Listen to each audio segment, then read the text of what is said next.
former Olympian, was she a medalist? Yep. Yes, yep. Olympic champion. Wasn't she? Olympic champion. Yeah, okay, before my time. But Olympic medalist Nova Peris and former Labor senator, of course, has parted ways being the co-chair of the Republican movement. She used to share this with, his name is Craig Foster, but now no more because she doesn't agree with moves Foster's been making in favour of Gaza. He said some pretty inflammatory things. Here he was talking to Danica DiGiorgio on May 17th about his stance. When it comes to human rights, every single country, including us, has human rights abuses. So what sport has to ask is, what is the threshold, below which a country has to be banned? And so, in my view, at the very least, and there's no objective, sport is all over the place because it's very political, right? It just makes own decisions. Yep. It's as political as anything. So the question for all of us is, what is the basic premise at which you say, okay, now sport must ban that? And in my view, it is the two most egregious crimes against humanity, which is genocide and is apartheid. So he's saying sport is inherently political, something that I'm sure most of us disagree with and wish sport would just keep politics out of it. He's talking about FIFA, of course, and the fact that, no, of course they should get involved. So here's Nova Peris's response. Our positions, we need to hold the utmost truth.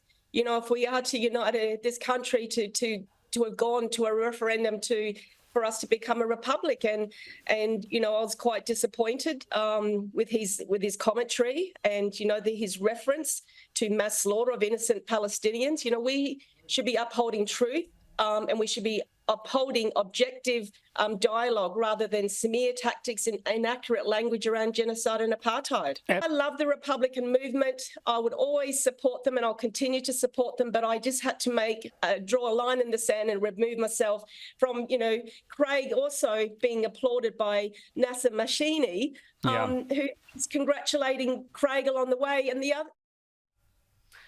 In my humble opinion, this is so immature. Like, you're heading up a Republican movement that has nothing to do with what Craig has come out and said, nothing to do with that issue. There's no relation there whatsoever. In my mind, this is just like me spitting the dummy and quitting my job because I disagree with you violently on an issue that I hold in great importance about something that, say, you or I, Caleb, really disagree on, but has nothing to do with the role that we share or the cause that we're backing in terms of the Republican movement. But if you felt that my values compromised your values, then you might make the decision that it is damaging to you in order to be on air with me. And that's clearly the decision Nova has made, is that she cannot sit on a board with Craig Foster because his values on the issue of the war in Israel and Gaza, which she has been very vocal about of recent times, do not sit with hers, and that compromises her value structure. I don't compromise her value structure. Her value structure is still completely intact. This is cancel culture. This is deplatforming someone. This is saying she's deplatforming herself. It is saying I will not or cannot, because I lack the basic maturity, to associate with someone who I passionately disagree with on any given topic. I think that's unfair because there's more to it than there's a conflict of values. Craig Foster's comments have politicised the Australian Republican movement in the sense, I know it's political, but he's now got... He said none of that in his role. No, but he should have stayed in his lane. He's the co-chair of the Republican movement. He should have stayed in his lane and kept well away from what is a very divisive issue, which brings me to the second thing that I think Nova Peris is right to be upset about. The Republican movement... She's right to be upset, I know, but to literally quit a post... Because he is meant to be uniting the country. He's now dividing the country. And third... He's not meant to be uniting the country. He's heading up a Republican movement. That's which is supposed to be uniting the country around, let's have an Australian as the head of state. And third, he's aligned himself... We already have an Australian as a head of state, but okay. You know what I mean. And he's aligning himself as the co-chair of the movement with anti-Western forces. He's getting praised by pro-Palestinian groups. But just to add something else to this whole argument, just before we came on air, The Sydney Morning Herald has reported Craig Foster has now stood down from the Republican movement 3 months before his position was to be renewed. The reason given was that he's too busy for the role, but I rather wonder whether he has now realised his position is untenable because it's become so divisive, which I think is what Nova Peris was trying to point out. But I still just consider that really immature. You don't quit a post that you've taken up in order to support a cause that you passionately believe in. You do if you think he's compromised the organisation. Not necessarily. I'm sure there's several people who would have backed.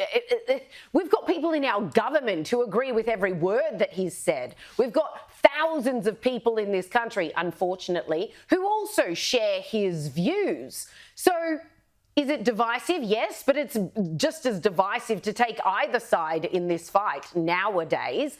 All I'm saying is it's completely unrelated. So it is like me I don't think it's spitting the dummy because I don't like Caleb's views on something and therefore I'm refusing to be a part of an organisation that he and I head up together, which has absolutely nothing to do with the views that he has aired. Let's take it one step further. Consider immature. Craig Foster's response to Nova Peris standing down.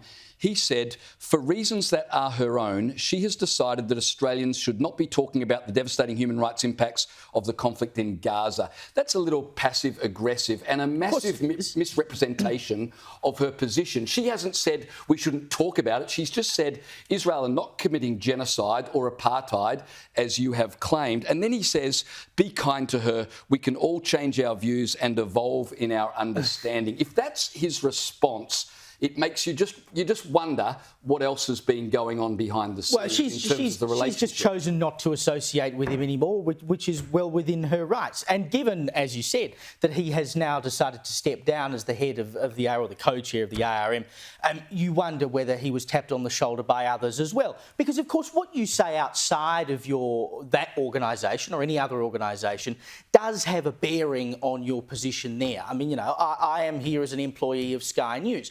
Now, if I go somewhere else on another media outlet or on X or somewhere else and I say something that is incendiary and Sky News doesn't like it, they're within their rights to sack me because what I have said in another sphere does reflect on the other organisation I work for. So what Nova Peris was saying was it has reflected on the ARM, of which I am a co-chair, and I can't be a party to that anymore. Then why didn't she say that? She wasn't saying it reflects on the ARM. She is saying, I do not want to be working with this guy because of things he said that I disagree with. And I'm sorry, I think that's fundamentally immature. I can work with anyone that I fundamentally disagree with on any topic, you name it, if I'm doing so to back a cause that I believe in. And at least on that, we're on a unity ticket. I mean, Senator Hanson-Young and Pauline Hanson have co-signed certain bills. They have. They don't agree with anything, and I'm sure they don't like each other very personally much at all. But on the issues that they can agree on, they work together. That's what you do. That's what mature human beings do in a work setting. I do have to pull you up on one small matter of fact, though. We do not have an Australian head of state. The King is the head of state. His representative, the Governor-General, is not actually the head of state. They are the representative of the head of state. But as far as I'm concerned, that is exactly the way it should stay.